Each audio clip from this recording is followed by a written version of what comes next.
Assalamualaikum. Ya, waalaikumsalam ya Pak Rudi. Apa kabar? Tumben nih, alhamdulillah kabar baik. Tumben, mampir ke sini, sudah lama nggak mampir ke sini. Iya Bu Tami, ini kita ada tugas dari apa CGP.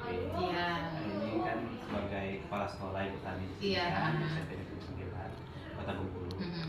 Kira-kira Bu mau nanya ini, boleh nggak Bu nanti saya bertanya? Oh boleh sih Ah, Pak. boleh. Terima kasih. Bu. Iya. Yang saya mau tanyakan, kita kan sebagai kepala sekolah, itu kan sebagai kepala sekolah, ada nggak kira-kira dilema etika yang Ibu hadapi selama menjadi kepala sekolah ini? Yang mana ya? Sebenarnya sih banyak sih Pak masalah yang menimbulkan dilema di sini. Apa ya? Yang ini aja kali ya tentang penerimaan peserta didik baru aja yang kemarin-kemarin Oh, iya. itu. Seperti Pak Rudi ketahui kan jumlah siswa yang mendaftar di SMP Negeri 9 ini menurun. Oh, iya. Nah tahun ini kami hanya memperoleh 320 murid. Itu menurut Bu. Iya, dengan jumlah guru memiliki guru 25 guru. Dengan demikian kan terjadi jumlah kelebihan guru pada tahun ini. Nah, padahal sebagian besar guru kami sudah bersertifikasi.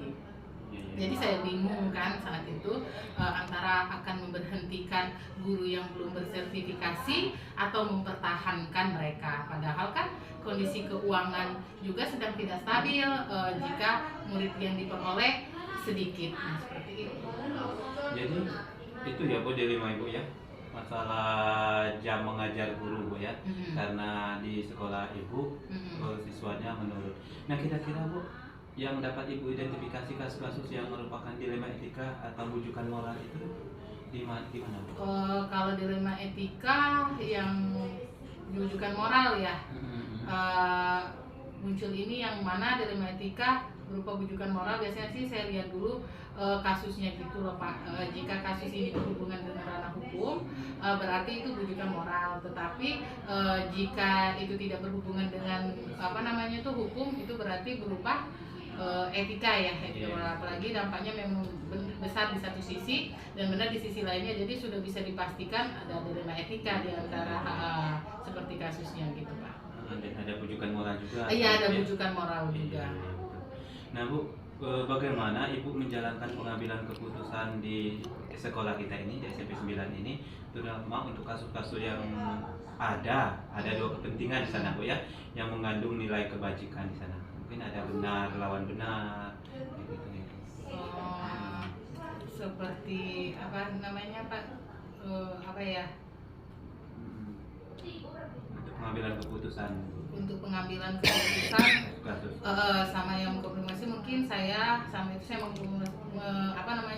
mengkonfirmasi masalah yang berkepentingan, kemudian berdiskusi dengan para wakil kepala sekolah dan guru-guru yang lain. Biasanya saya merefleksikannya bagaimana kalau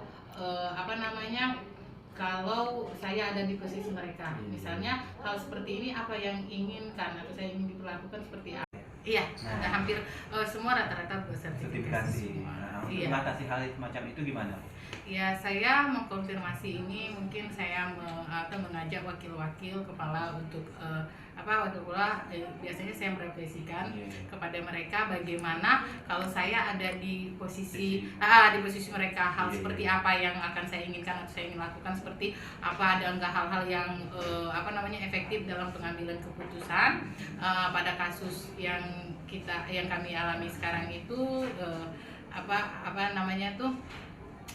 kasus seperti itu. Saya rasa semuanya akan efektif jika kita mengkomunikasikan dengan baik kepada semua pihak yang berkepentingan ya, sehingga mereka itu tahu apa yang terjadi pada kita dan kita tahu apa yang terjadi pada mereka.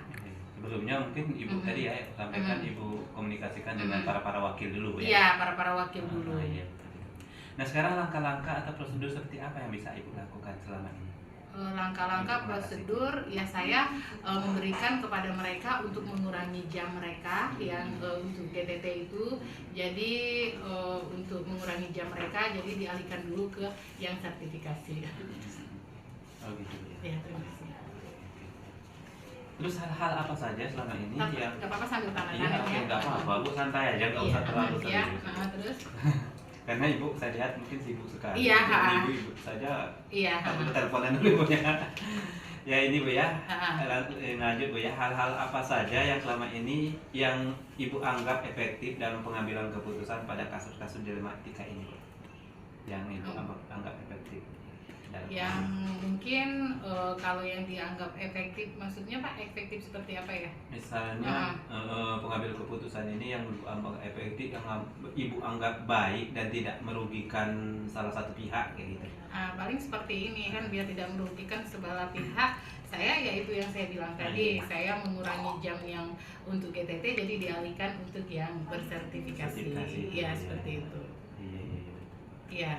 Nah sekarang hal apa saja yang selama ini merupakan tantangan dalam pengambilan keputusan pada kasus-kasus dilema etika itu yang menjadi tantangan bagi Ibu? Kalau menjadi tantangan ya suatu ngambil keputusan,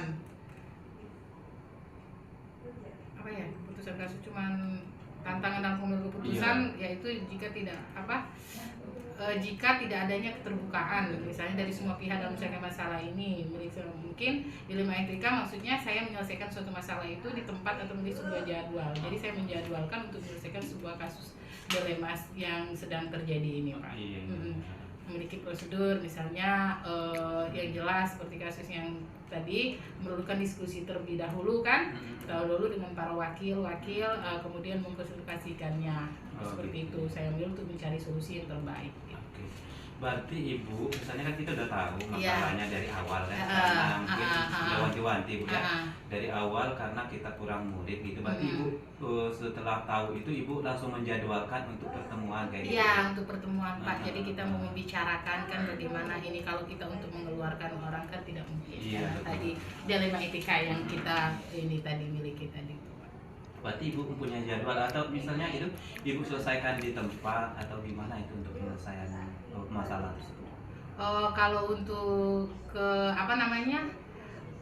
berkonsultasi tadi yang sama Konsultasi Pak tadi harus intinya kita harus selalu membangun jaringan komunikasi yang baik dengan semua pihak sih. Sepertinya kita juga harus membangun rasa empati kepada orang yang bekerja kan sama dengan kita, dan demikian kerjasama kita dalam mewujudkan pendidikan yang baik juga menyenangkan juga bagi murid. Jadi seperti itu. Ya, berarti Ibu Ada di sebelum Jawa. langsung mungkin sebelum ke yang bersangkutan kepada Iya. GTT itu Iya. Ibu jadwalkan dulu. Iya, jadwalkan rapat dengan rapat dengan wakil wakil. itu dulu. Ya. Iya, bagus sekali. Nah sekarang Bu, yang jadi pertanyaan juga selanjutnya, adakah kira-kira seorang atau faktor-faktor yang selama ini mempermudah atau membantu Ibu dalam pengambilan keputusan dalam kasus dilema etika ini? Ada tentunya wakil-wakil tadi ya. Ya, itu yang wakil-wakil tadi yang Oh, iya. membantu kita dalam mengambil keputusan, karena kan kita sebagai kepala sekolah kan tidak bisa memutuskan Memutuskan sendiri sendiri. Oh, iya, seperti benar. karena kita menyangkut orang banyak Iya. seperti itu. Oke Bu Tami, Iya Pak Rudi. untuk selanjutnya mungkin terakhir Bu ya, dari semua hal yang telah disampaikan Ibu sampaikan tadi, kira-kira pembelajaran apa yang dapat Ibu petik dari pengalaman yang Ibu ambil dalam keputusan itu?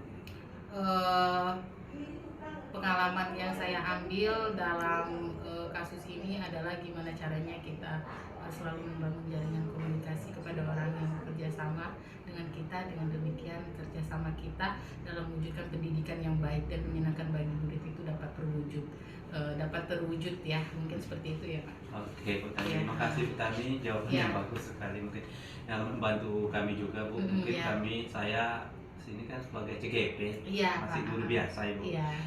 Maunya kita kan seperti Ibu Tami nanti Nanti kan. insya Allah menjadi seperti, jadi kita ketemu di MKKS Iya, nanti ya bisa Pak juga ya. menyelesaikan dilema-dilema seperti yang Ibu selesaikan. Iya, saya juga minta maaf karena ini Iya. kan saya juga lagi kuliah, jadi sambil Iya. main laptop, Nggak sambil tanda apa-apa, tangan Ibu. juga Iya, Pak Rudi saya ya. tahu. Terima kasih juga sudah Iya. mampir. Terima kasih Bu Tami dan